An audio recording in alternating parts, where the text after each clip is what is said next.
Di Sahih Muslim itu ada cerita, ini termasuk hadis pegangan kan Sahihain Bukhari Muslim. Itu ada cerita seorang sujud sama Allah itu kan banget baiknya, sangat baik. Kemudian yang sujud ini diinjek oleh pemuda yang nakal, diinjek. Ketika diinjek, yang sujud spontan ngomong begini, fa wallahi la yaghfiru wallahu laka, demi Allah, Allah tidak akan maafkan kamu. Di luar dugaan, tentu kalau nggak ada sanad, omongan ini normal karena nginjek orang apa? Sujud.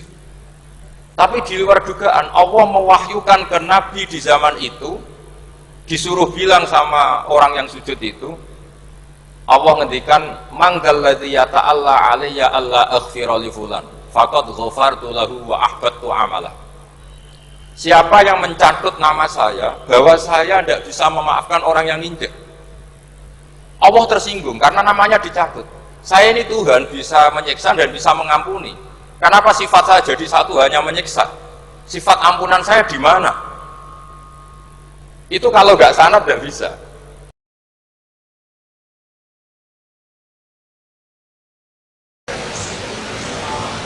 Warahmatullahi wabarakatuh. Bismillahirrahmanirrahim. Tabarakalladzi nazzala al-furqana ala 'abdihi liyakuna lil 'alamin nadhira. Allahumma shalli wa sallim ala sayyidina maulana Muhammadin wa ala alihi wa sahbihi ajmain. Amma ba'du. Yang sangat saya hormati semua pengurus wilayah Nahdlatul Ulama Jawa Tengah, wabil khusus Ki Haji Ubaidillah Sodaqoh, teman saya juga guru saya, putra guru saya Ki Haji Abdul Ghafur Maimun. Saya mau cerita sedikit tentang sanad. Jadi buyut saya kandung itu namanya itu Hafsah. Jadi buyut saya kandung itu namanya Hafsah. Itu lahir di Damaran. Damaran itu belakang imaman Masjid Kudus. Hanya sekitar 30 meter dari imaman Masjid Kudus. Itu punya bapak namanya Maksum, punya bapak namanya Soleh. Soleh itu bin Kiai Haji Asnawi Sepuh. Nah, yang Mbah Soleh saya itu, saya generasi ke-7 dari Mbah Soleh itu. Jadi pas ke-7, kalau ke-8 itu sudah kata orang-orang kaya gitu. Kenapa kamu miskin? Generasi ke-8 katanya. Jadi Mbah Soleh Darat itu orang Jepara, orang Mayong. Itu dulu ngajinya diantaranya di buyut saya, di Mbah Soleh bin Raden Asnawi Sepuh. Raden Asnawi Sepuh itu cucu dari Mbah Mutamakin. Itu kesanatan saya. Jadi saya punya naskah banyak. Tadi Gus Nurul tak kasih tahu. Ini diantara contoh naskah Mbah Soleh Darat. Saya punya banyak, mulai Hikam sampai Jawahirut Tauhid, terus beberapa tulisan-tulisan beliau itu masih di lemari buyut saya di Pondok Damaran. Terus buyut-buyut saya itu juga yang diantaranya ada yang nikah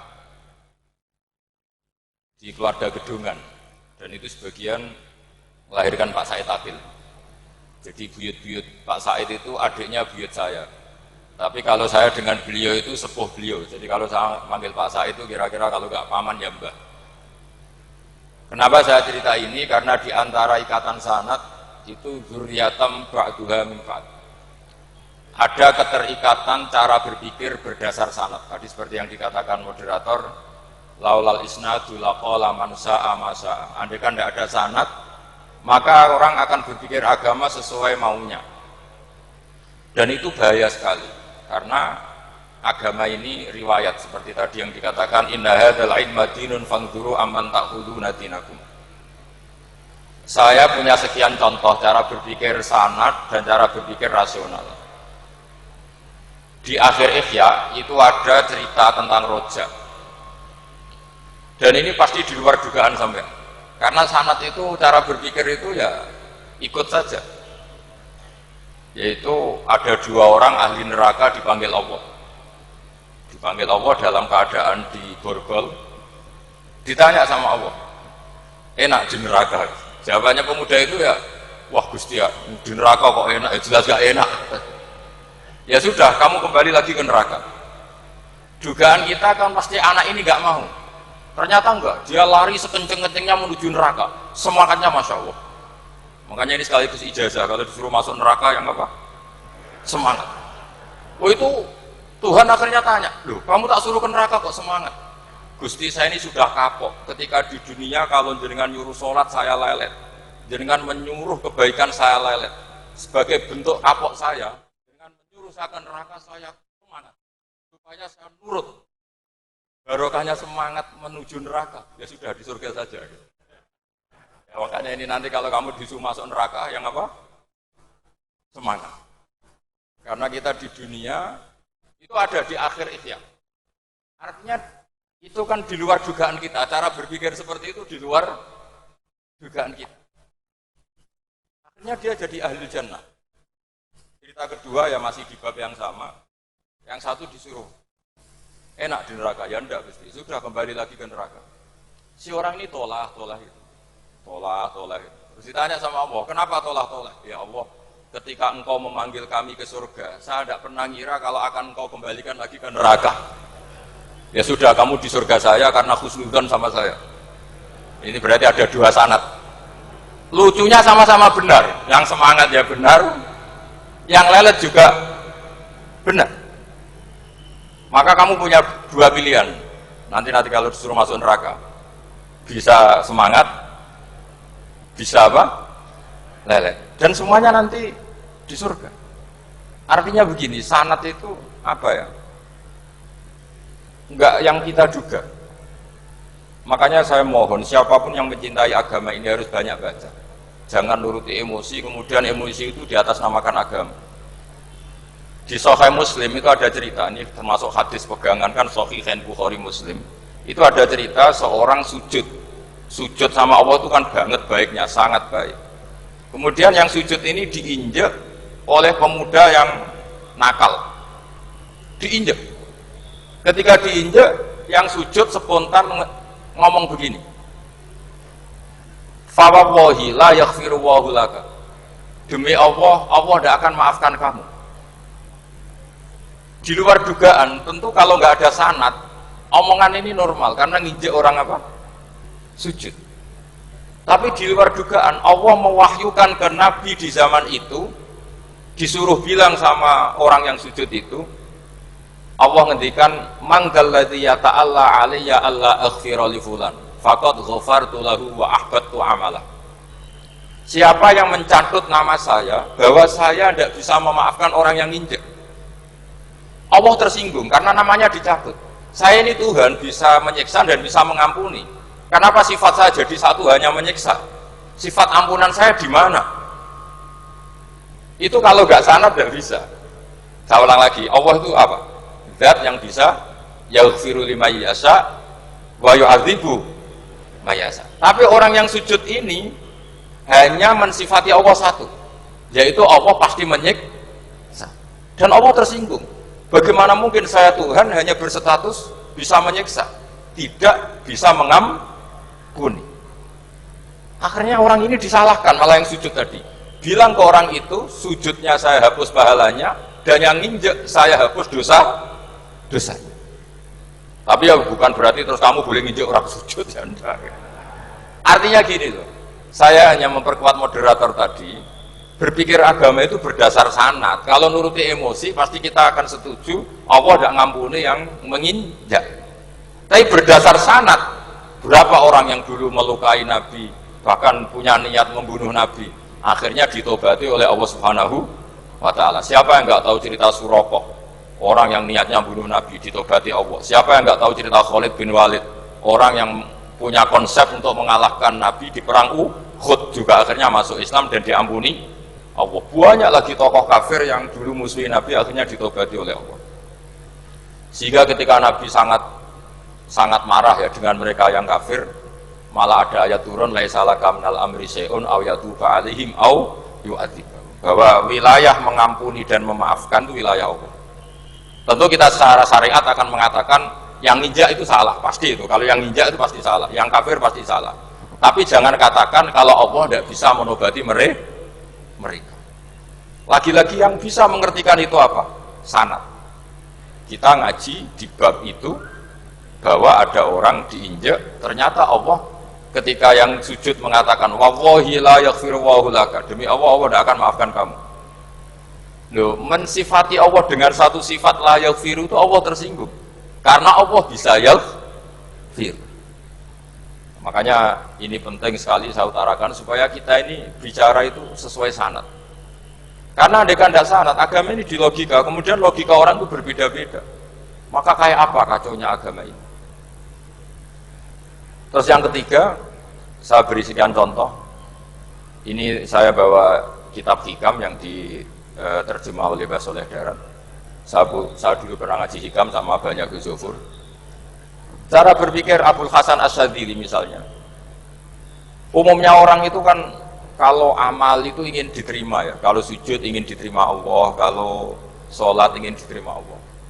Dan kalau sangat ingin itu biasanya terus berlebihan. Saking berlebihannya terus nangis minta amalnya diterima gitu. Tapi efek negatifnya gini, jangan-jangan nggak diterima, lalu kalau nggak diterima gunanya apa? Ini buruk sekali kalau mulai tanya sujud saya jangan-jangan nggak diterima, kalau nggak diterima gunanya apa? Itu menurut Abul Hasan Asyadzili itu pertanyaan dari setan. Bagaimana mungkin kita pernah menyesal atau menyesali sujud yang pernah kita lakukan untuk Allah Subhanahu. Wong dadi kawulane Allah, wis dikai bumi, dikai oksigen, dikai rezeki, tahu sujud, bareng dikasih tahu Jibril, sujud kamu gak diterima. Wah, getun aku sujud be Allah. Masa sujud sama Allah getun. Maka kata Abul Hasan Asyadzili begini. Kafa bika jazaan an radiyaka laka ahlan. Cukup sebagai balasan dari Allah yang luar biasa, kamu ditakdir sujud. Woi, keren. Coba kalau kamu nanti ketemu Allah, ada orang yang sama sekali di bumi gak pernah sujud. Lalu kamu ketemu Allah sujud berkali-kali, kemudian dapat kabar kalau sujud kamu gak diterima. Pantas mana kira-kira? Pantas yang pernah sujud apa pantas yang gak pernah sujud? Pantas yang pernah sujud. Sehingga pikirannya Abul Hasan Asyadzili, sudahlah kamu bahagia saja karena kamu ditakdir pernah sujud. Itu satu anugerah Allah yang luar biasa. Kamu nggak perlu terganggu, diterima apa nggak diterima. Karena kalau kamu terganggu itu nanti lama-lama mengatakan apa gunanya sujud kalau tidak diterima. Dan itu setan menang kalau sudah ada pertanyaan apa gunanya sujud. Nah, makanya disebut min syarril waswasil khannas. Kata Abul Hasan Asyadzili, waswas di sini adalah setan ngeridu kamu supaya kamu ngeset semua ibadah kamu, jangan-jangan kamu nggak diterima. Kemudian kamu menyesali semua ibadah yang pernah kamu lakukan. Betapa buruknya kita, wong ngamal apik kok disesali. Makanya saya ini sebagai kiai itu termasuk kiai yang paling sukses ya. Betul. Karena perasaan saya itu sudah sukses dulu sebelum nyata sukses apa enggak penting. Saya sering motivasi santri yang ngapalkan Quran 10 tahun enggak hafal-hafal.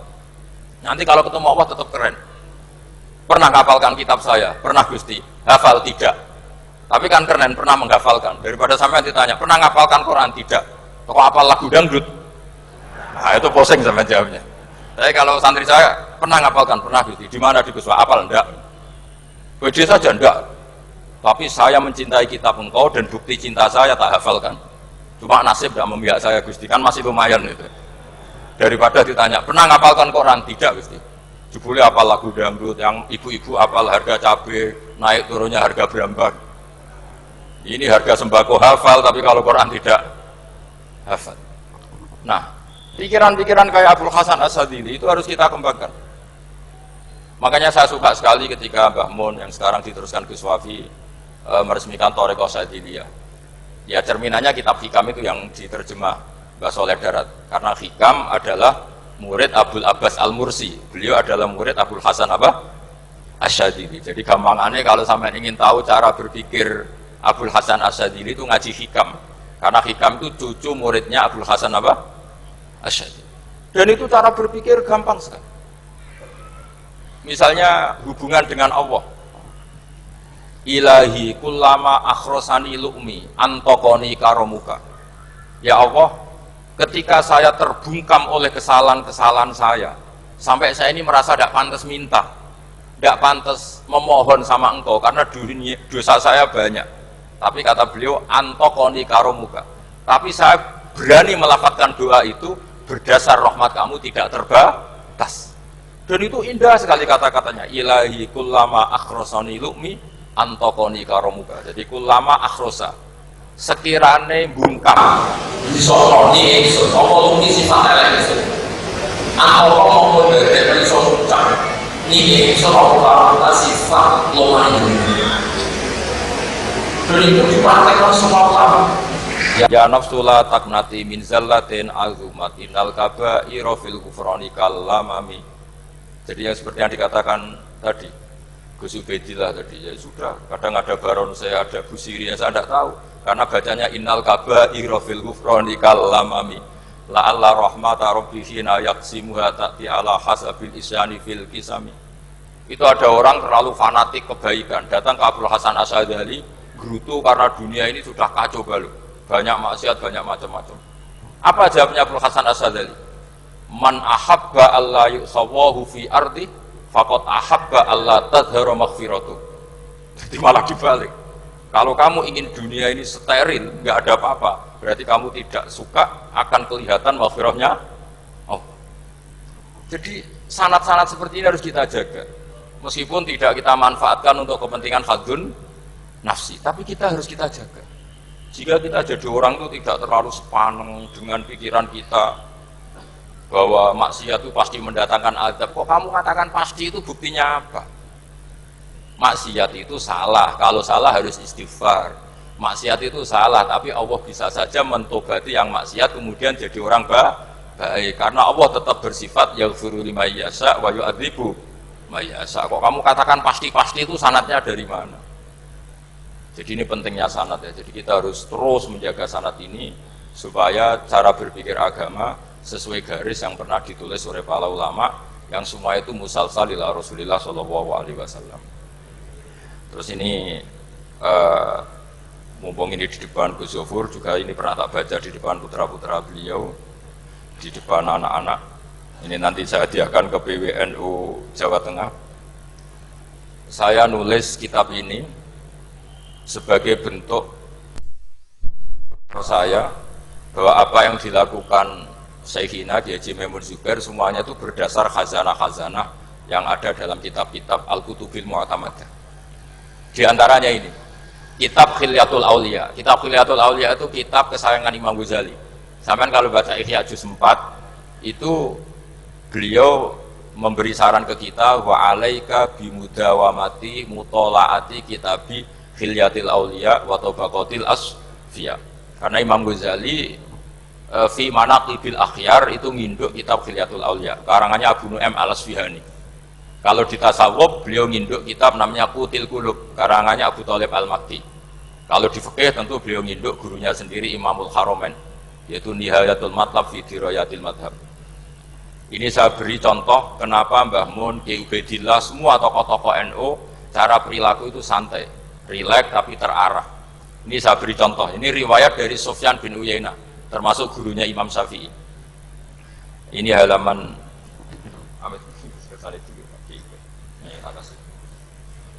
yang pengurusan halaman 24. Ya ini di halaman 24 saya terangkan An Sufyan bin Uyainah kana Isa wa Yahya alaihi wassalam ya'tiyanil qaryata fayas'alu Isa an syirari ahliha wa yas'alu Yahya an khiyari ahliha faqala lahu Yahya lima tanzilu ala syirarin nas qala innama ana tabibun udawil mardo.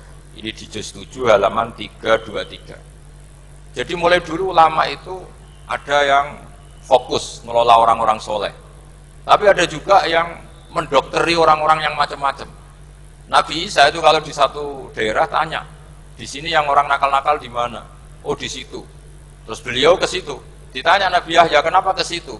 Saya ini nabi. Nabi itu biman zilatit tabib. Saya ini ibarat dokter. Tentu dokter itu yang menyembuhkan orang-orang yang sakit. Jika kiai-kiai kita tuh ya kancanan orang soleh ya mau, bina orang fasik ya mau. Lah yang nggak boleh itu yang potensi katut fasik, itu nggak boleh. Jadi apa ya supaya kita itu melihat sesuatu itu tidak suudon kiai kok berteman orang fasik. Saya berkali-kali bilang berteman orang fasik itu haram. Tapi kalau dibalik pertanyaannya, membina orang fasik hukumnya gimana?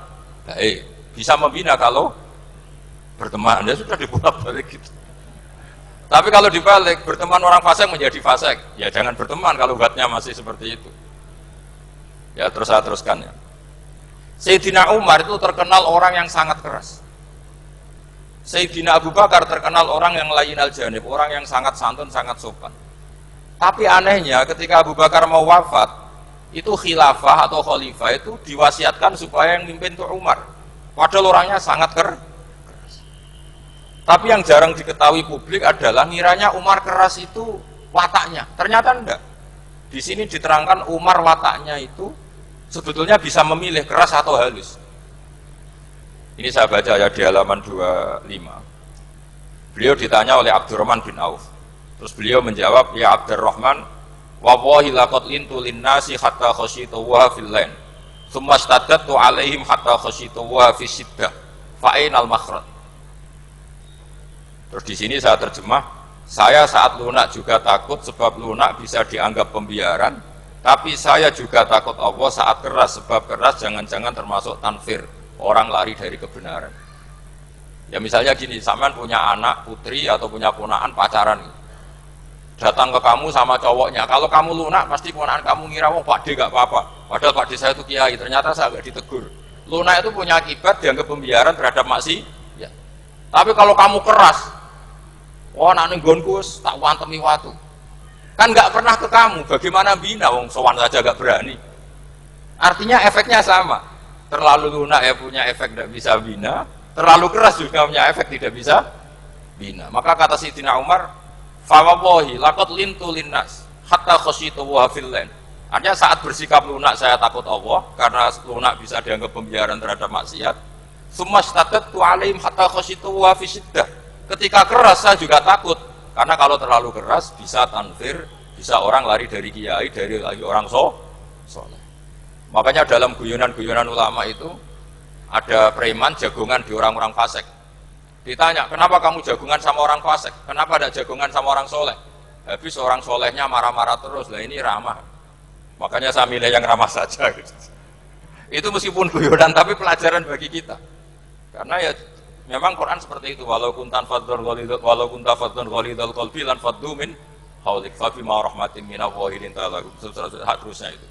Jadi apa ya? Nah ini kalau nggak ada sanad nggak bisa.